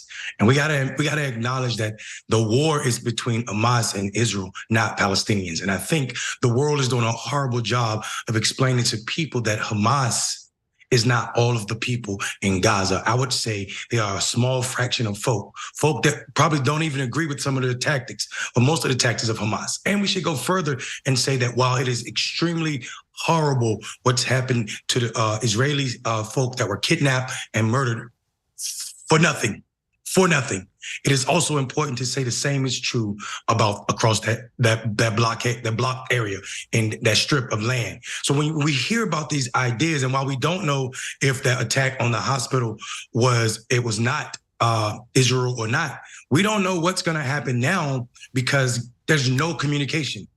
All the communication in that country to let people know or let people know where bombs are landing, it's gone. Ambulance are now playing it by ear to figure out where a bomb happened to find victims. And I think we should take a pause as people and think about how dense this area is. We're talking about a space the size of Detroit, housing some now over almost 2 million people that are displaced. And we're about to send hundreds of thousands of soldiers in there to continue murdering folk. And I think we have to acknowledge I continue to say this. We have to acknowledge that we cannot only, the media in this country is only talking about the horrors on one side and it's not talking about the humanity on the other side. We see a place that hospitals, even if Al-Shah Hospital is not going to be bombed, it's going to close because of the lack of fuel, which was a certain death ticket for so many people, those who are in ICU, those who need so much protection and also care. It's not going to happen without fuel. And the thought that Hamas might get this fuel is something that Israel is using to not send any fuel, which means we are signing so many people's death ticket certificate without thinking about the humanity on that side of that blocked wall. And I as a person of color in America who sometimes feel like I live in occupied space would be remiss if I did not say that we have some people who are not leftists in this country now saying that there's no aim or end to what Israel is doing. These are people that were in the Obama administration, and we all know that administration was milquetoast, now saying that this is not the way forward.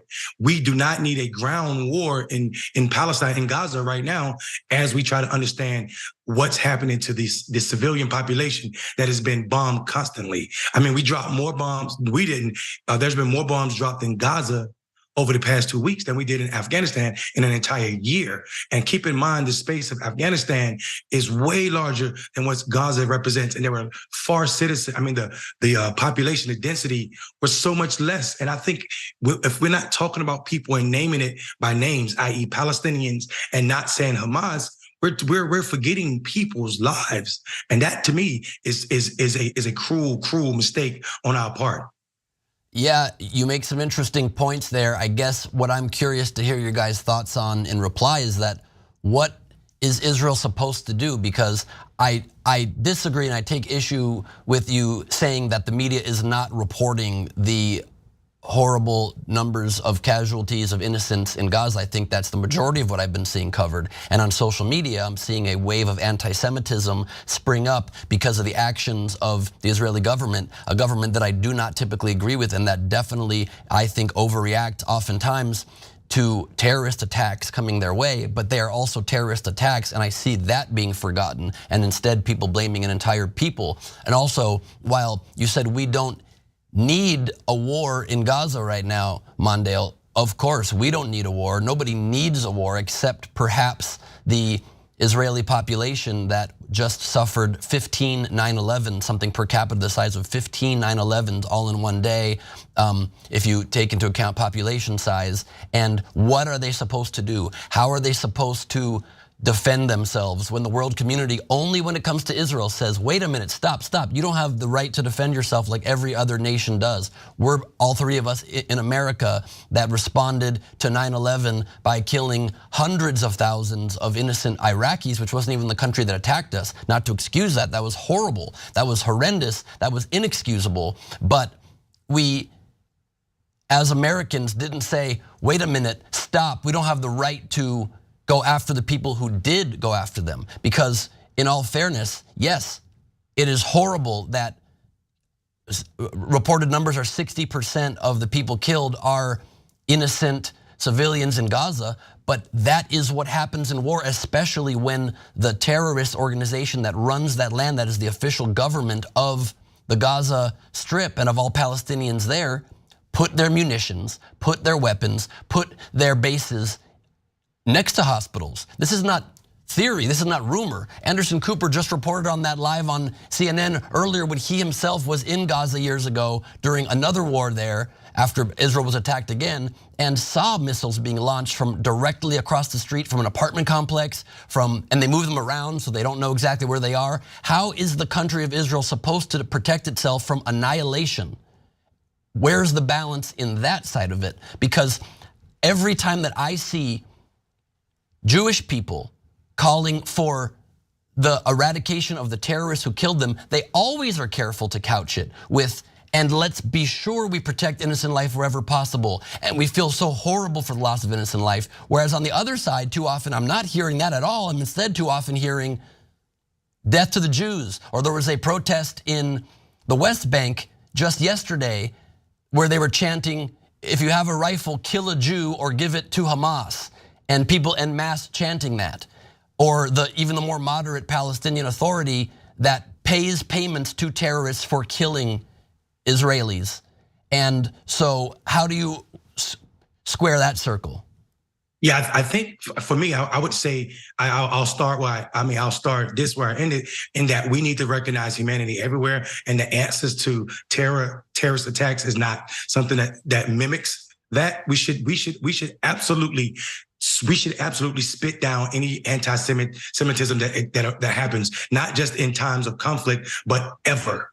I am a black man in America that is absolutely in support of that. But I would say to acknowledge, though, that Israel's military is being ran by someone convicted of crimes, hate against Palestinians, and not to acknowledge what that means is kind of one-sided. And I think, Ben, just a little bit, I need to push back. There is definitely some serious anti-Semitism in this country that needs to be addressed wholeheartedly.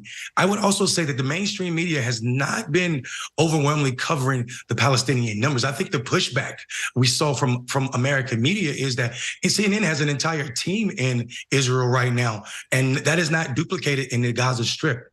And I think we have to all take a step back and say what is right. Israel absolutely has a right to defend herself from all attacks, foreign and domestic, 100%. I mean, we're in line with that. But to say that we didn't say America was wrong about 9/11 is to make all of us Bush supporters, when there was a whole left wing pushing against this war, against Colin Powell and the lies he told to put us there. We know the horrors of fighting the war against people that are not involved in what governments got going on. And I think that is where this is where it lands with me. We need to think about what is the most humane way to protect Israel and also Palestinian citizens that are not Gaza. I mean, that are not Hamas. I totally agree with that. Yeah, I'd love to hear you, Jordan. Yeah, I mean, to pick up on a point Mondale was making, comparing it to 9/11, comparing the US's response to 9/11. I mean, we just had a moment last year where we were finally able to celebrate the withdrawal from Afghanistan, and there was, I thought, a tacit acknowledgement that was a huge miscalculation and error. Just that the broader war on terror, the 20 years that we were in that region, the devastation, like you pointed out, Ben, that we caused there in retaliation. I thought there was at least some consensus that was morally and ethically wrong, and we see the effect that it had on people in that region, the long-lasting effect, the terror groups that were spawned as part of that war, that went on to create new problems in that region for, again, people who had nothing to do with it. So I think we could learn. One person in the immediate aftermath of 9/11 spoke up, and that was Barbara Lee. And she was widely ridiculed. She was criticized. Her loyalty to this country, her patriotism was questioned. And over time, she was vindicated because she had the courage to speak up in a very difficult and emotionally charged moment, urging people not to be guided by vengeance or hate, but to think, to center diplomacy. I mean, these things, maybe that's not the exact calculation here, but just not rushing to judgment, not rushing to vengeance, and preventing avoidable deaths. We really should have listened to her. And, you know, across the board, I see obviously a rise in anti-Semitism, obviously a rise in Islamophobia. And to me, that strikes me as how people relate to war, how they consume it, how they process it, how they take part in it from home when they're, you know, watching things on TV or they're consuming social media posts. And war is a uniquely evil force in this world and in humanity. And it brings out the worst aspects in humanity. And like you say, the atrocities that Hamas committed, the alleged war crimes that Israel has now committed, all of these things together, I think, represents just the absolute worst parts of humanity. And then if you are consuming this at home and you are looking at it, unfortunately, what many people do in some sort of spectator sport type of way, where they identify with one side only, you see, and not just in this conflict, especially in the war on terror, though, you see a reduction in the humanity of the people who you see as on the other side. Their lives are not as significant. We especially see that in our jingoistic foreign policy here in the US. We saw that across the Middle East throughout the war on terror, that civilian casualties on the other side were just collateral damage. No, they are human beings, and every single one of them matters equally. We should fight to protect all of them.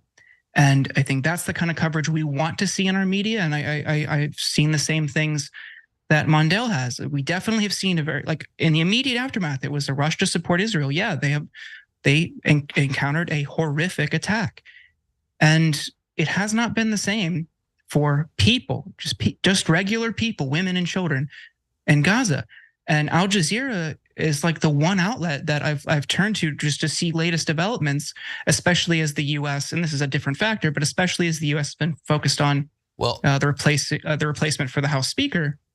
But Jordan, we saw the U.S. government saying Al Jazeera needs to tone it down and tone down their rhetoric. And it's I don't think that's right. You would never single out any network. I don't think you should tone down anything like that. But again, I just push back on that because, as you say, CNN's got crews in Israel, NBC News has crews in Gaza, and I'm watching every night on the NBC Nightly News video of children under rubble, and they are not sugarcoating that. And we're all being made very aware of that horrible tragedy, 100%.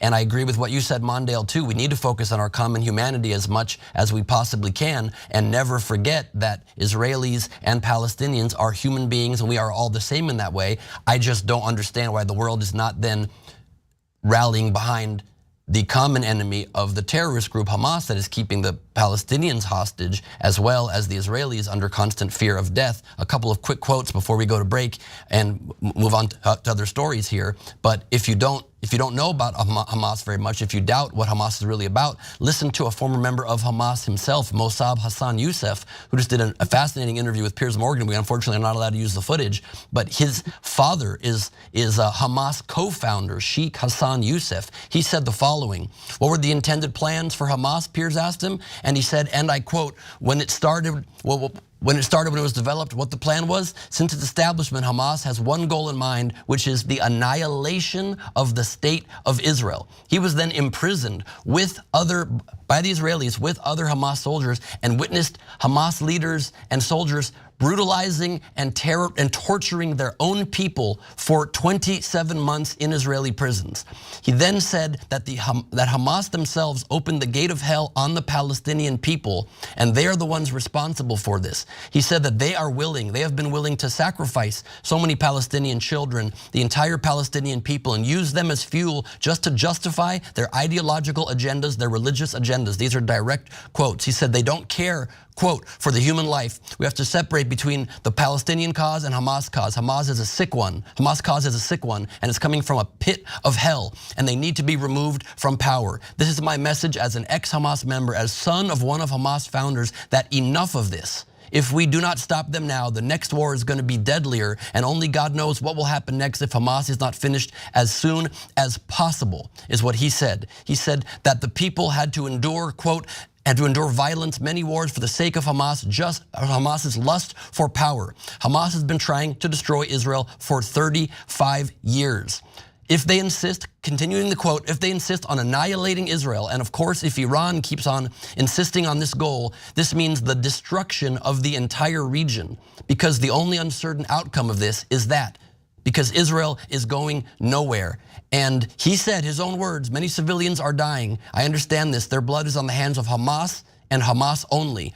And he says anyone who takes their side, I'm still quoting, is participating in their crime. So I don't see how worldwide we can't just get behind the fact that Palestinians and Israelis and all global citizens need to be against a terrorist organization that does not respect human rights and refuses to be a partner for any possible peace, including the 6 times Israel has offered peace. And as far as the war widening and Iran being involved, where the US just struck Iranian supporting targets today. The US warplane struck targets in eastern Syria, and the Pentagon said were linked to Iran's Revolutionary Guard after a string of attacks on American forces. And so the US does not have any interest in engaging further hostilities, but already sabers are rattling, and we hope that this can be contained, and perhaps it can be if we can all unite against a common enemy of terrorism, which used to be pretty easy to do. We got to take a break. We'll be right back.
Welcome back. During our social break, Wolf Dragon Donna says, damn, 3 of my favorite guys. It's a happy Friday now. Thank you for that. Eclectic Miscellaneous says, Ben didn't get the memo about wearing a hat for today's power panel. My bad. I will work on that. I did not get the memo for sure. Worst case scenario Dragon says, Hamas and Israel government are both evil. Ordinary people on both sides are the victims.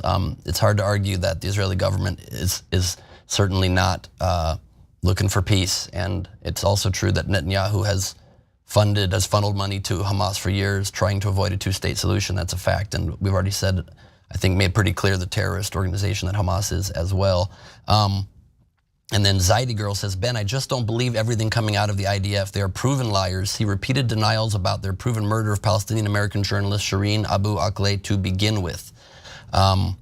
Fair enough. There's certainly also, it's hard to trust by the same rationale numbers coming out of a terrorist organization, all numbers from the health ministry. Those are literally numbers coming from a terrorist organization. Hamas runs the Ministry of Health in Gaza. So I think, if we're critical of numbers on one side, we certainly should be critical of numbers on both. We've got Sina Hagaboom saying, this blood is on our US taxpayer hands. We need to stop this constant weapons of mass destruction mindset. It is literally going to kill us all. I hear you. Biden flavor corn pop says, explain our black experience in America. Fire emojis, Mayor Robinson. And Shadoez says, thank you, TYT, for this much needed discussion. Thank you for appreciating that. I think it's so important to be able to have these conversations and not have all the coverage be on one side or the other. And it's so wonderful to be able to have that conversation. YouTube member comments, Jonathan Boraz, Johnny, member for 42 months, says, Ben, please answer this. Do you think if the Palestinians were let out of the concentration camps, that's a strong word, at some point in the past decade, this would have happened? Do you believe Israelis rape Palestinians?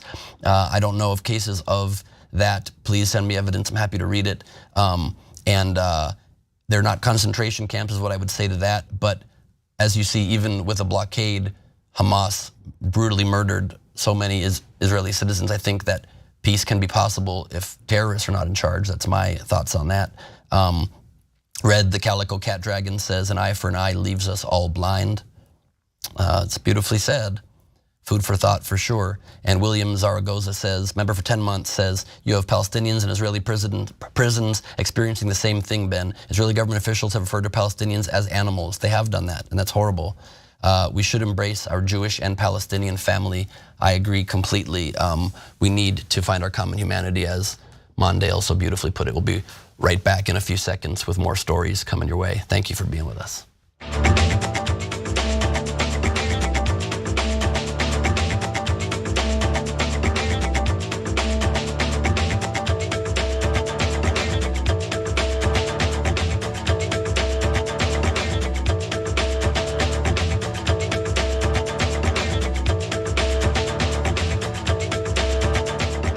Welcome back. Ben Glebe here with Jordan Ewell and Mondale Robinson. Let's get right into our next story.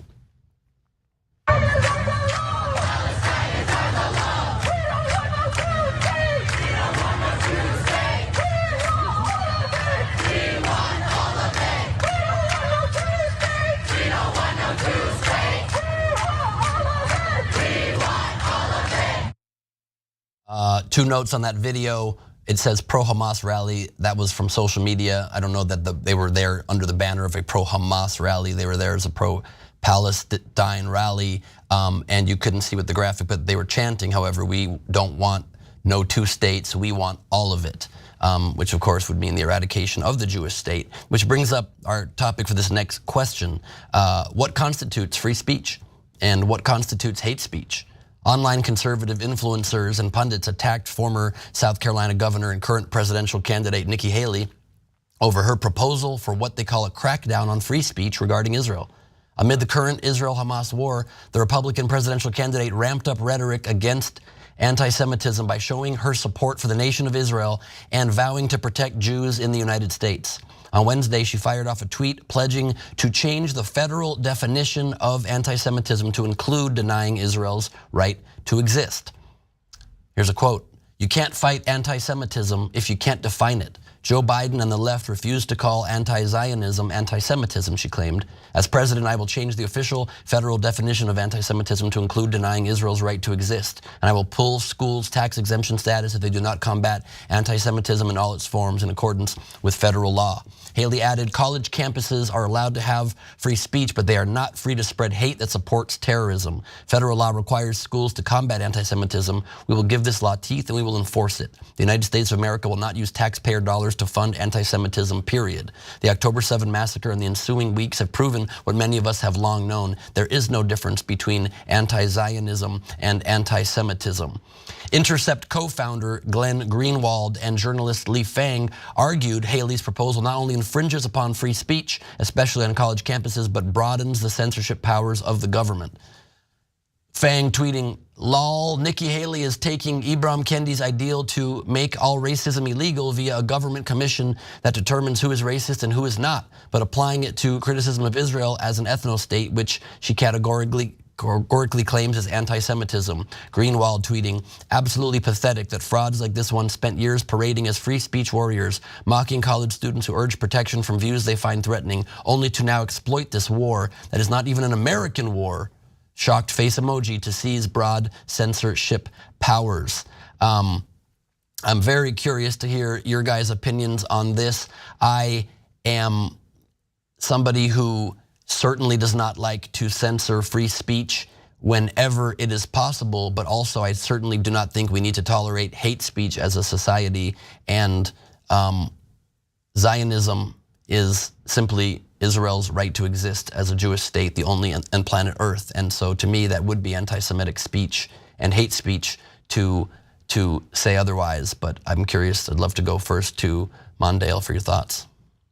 Yeah, I think this conversation is a nuanced conversation. First of all, I'm glad you like you said that that was not a pro-Hamas rally. I do think there's some naivete to people in the protest screaming about we don't want two, we just want one. I think there's some naivete in it, but I also think in its basis, I hear you about the history. The movement since the 19th century has been about this idea that's right, this protection of a state and a place for Israel to exist.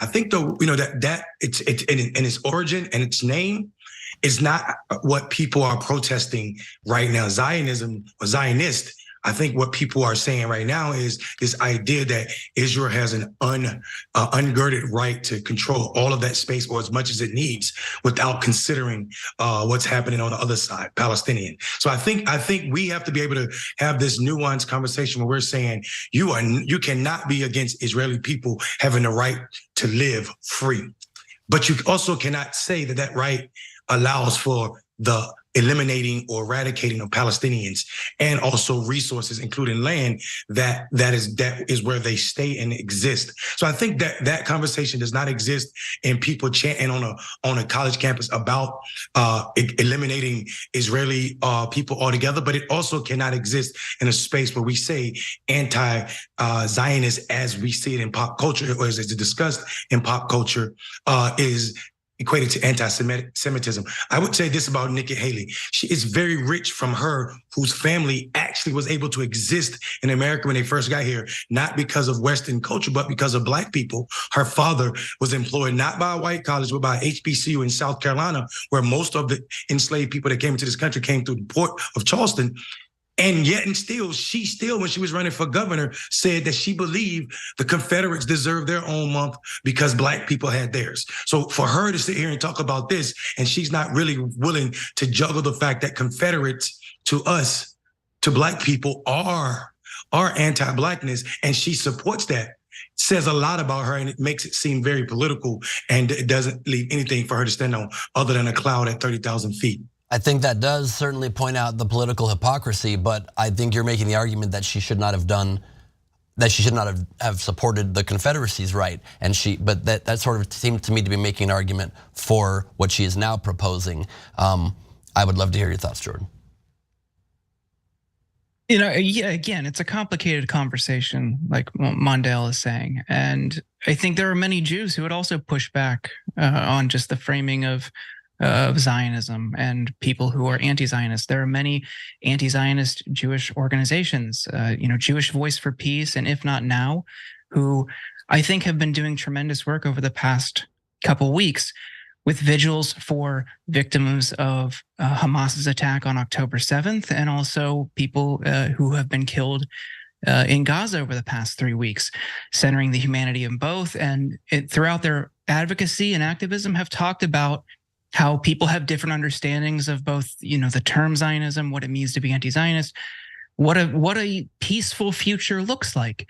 And I think we need to consider all of these different, even just definitions and understandings of that. Michelle Goldberg has a really good column in the New York Times from a couple of years ago when people were coming after Rashida Tlaib for criticisms that she had levied against the Israeli government.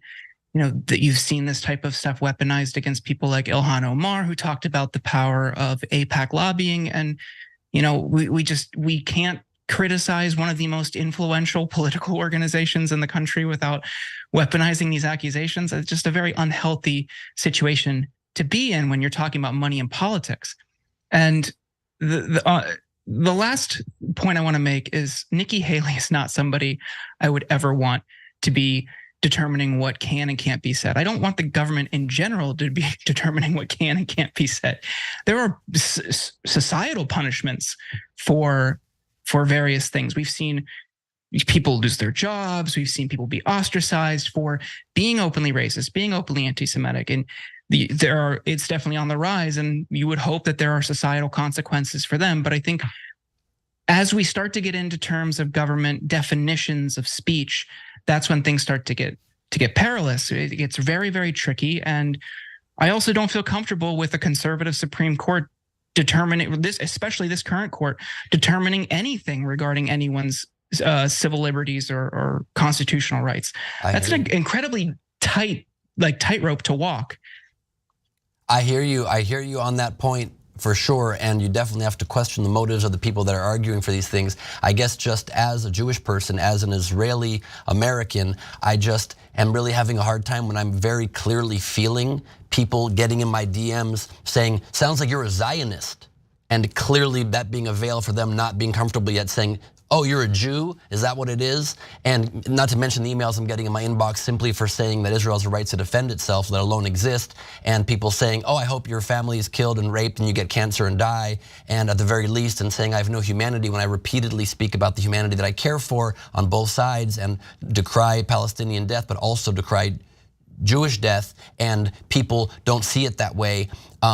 I think you have to then go to the definition of terms, because it erases the Jewish people and makes the Israeli people not something that can exist when you say the concept of Zionism is a bad concept, when the definition of it, look, the Oxford Dictionary definition is a movement for originally the reestablishment and now the development and protection of a Jewish nation in what is now Israel. It was established as a political organization in 1897 under Theodor Herzl, was later led by Chaim Weizmann. That's what it is. It's the movement for self-determination for the Jewish people, and that's it. The numbers of Jewish people have been shrinking in countries all around the Middle East, insane, and at insane numbers. And we're simply, I think, trying to find some sort of protection where there aren't the misuse of words, the misuse of terms that take their definition and use it as a way to blanketly say Israel doesn't get to exist. I mean, we can bring up a chart quickly. You can see how many Jews used to be in these Arab countries.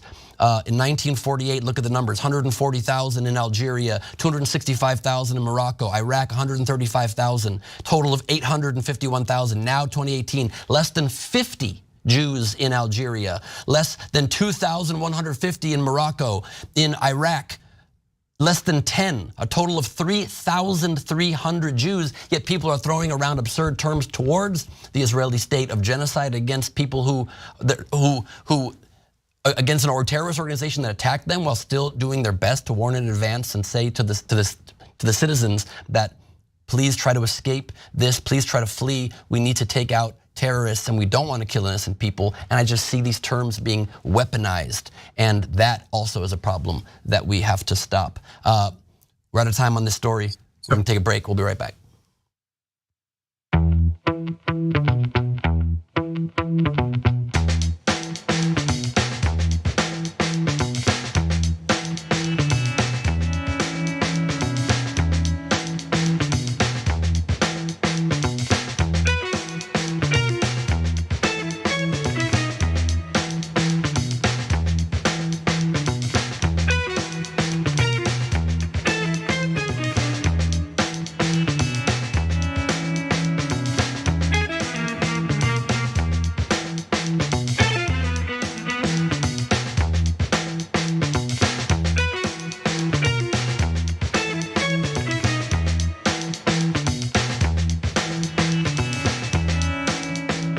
We are back, Ben Glebe with Monday Robinson and Jordan Ewell. Our next story.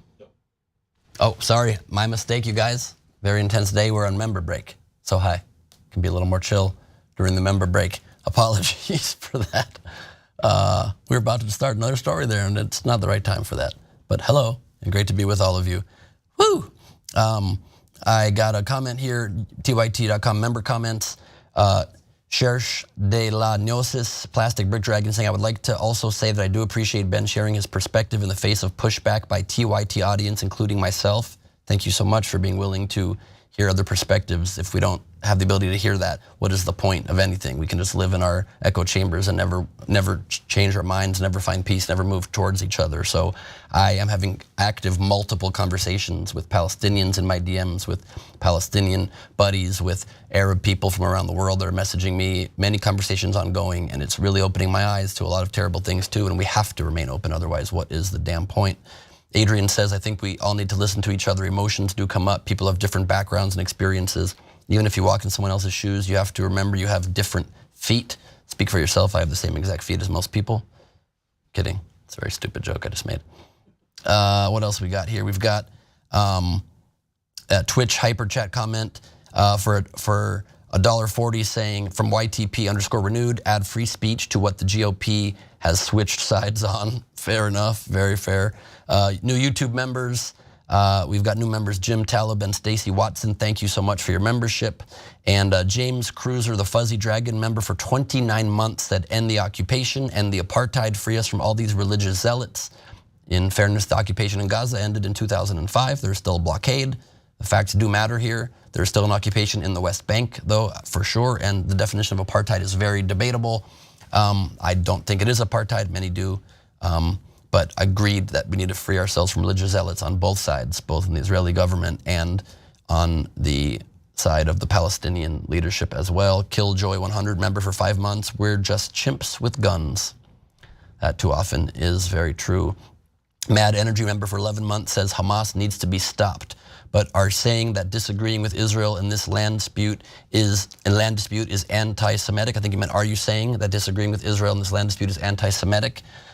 Definitely not saying that. That's why I didn't, to any respect, say that people shouldn't be able to criticize the Israeli government or their tactics in this. I do myself, and you can do it so more harshly. I just said Israel's right to exist as a nation should not be done. And if it's done, that clearly is anti-Semitic, because the definition of being hateful towards a group is, an extreme definition, is not wanting them to live or have a place to live.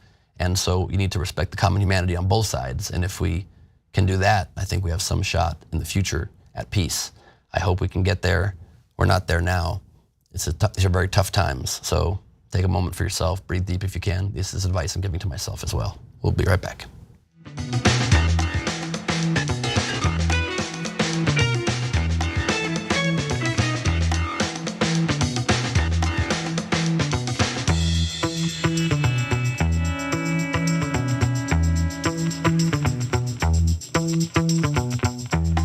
Welcome back. Ben Glebe, Monday Robinson, Jordan Ewell. We only have a few minutes. Let's hop right into it. I have opposed efforts to ban deadly weapons of war like the assault rifle we use to carry out this crime.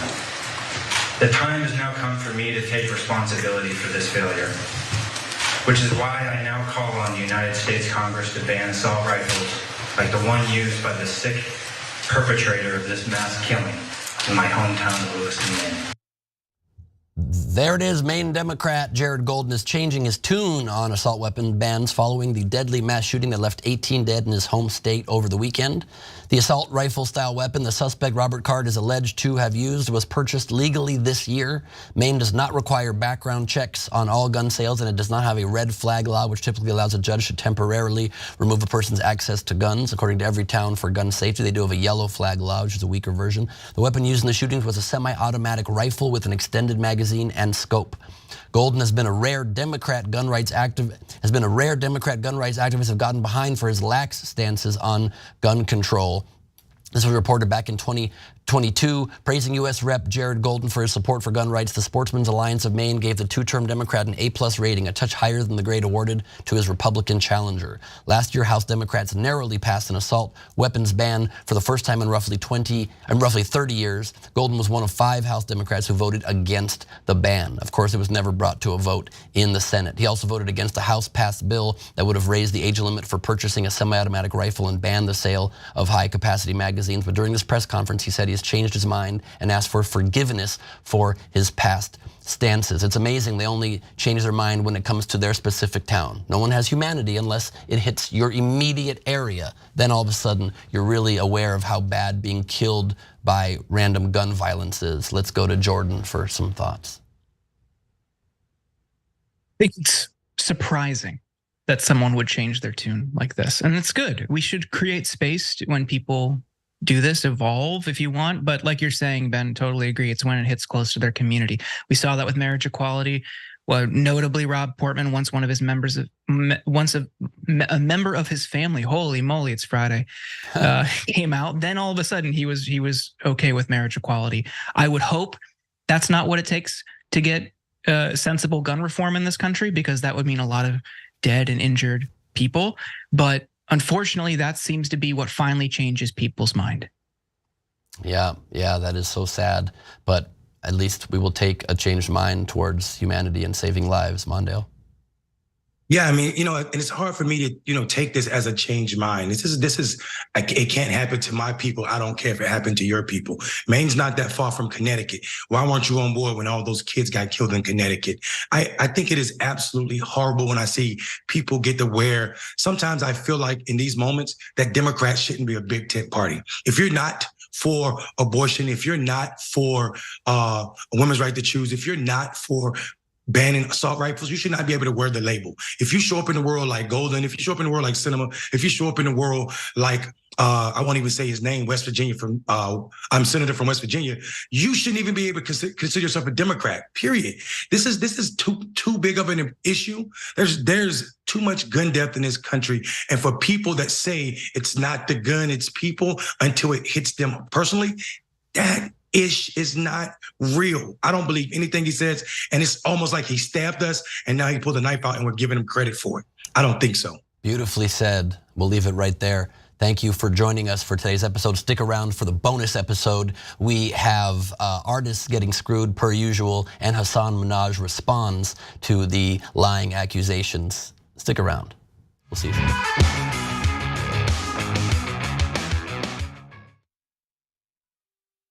You know, old school's pitched to me from Jank. It'll just be me, you, Jesus, Ben, and maybe Michael. And we're like, okay, cool. I can do that every week. As you can see, me, Jesus, Ben.